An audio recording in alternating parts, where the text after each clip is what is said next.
Екінші бонус структурный бонус. Бұл бонуста реферальный бонус сияқты. Бірақ бұның ерекшелігі бұл бонусты 10 қатарға дейін алуға болады. Толығырақ ақпаратпен түсіндірейін. Сізге түсіндіре алсам, қуанар едім. Ал кеттік достар, керемет бонусты қалай алатынымызды айтайын. Бұл бонусты апта сайын аламыз. Бізде бірінші және екінші бонусты осылай апта сайын алатын боламыз.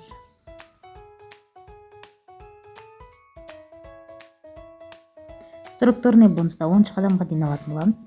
Статусты ашпай ешқандайда бірінші қатардан 50% аласыздар. Бронза болғанда 2 қатардан аласыздар.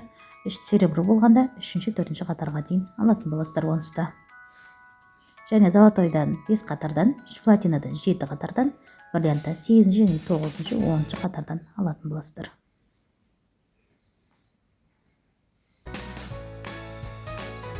Егер сізде 3 партнер болды дейік, 2 партнер жеке тіркедіңіз, ал 1 партнерді бір партнеріңіз алып келді. Сіз де сол кезде бронза статусына ие боласыз. Ал табысыңыз 2 жеке партнердан $25 $50 болады, 3-ші партнердан $5 түседі. Сонда барлығы $55 жетесіз. Солай әр теңгеге жеткенде, әр 4-ші күні осындай табыстарға жетеміз. Қомақты табыстарға жету үшін бізбен бірге бизнес жаса.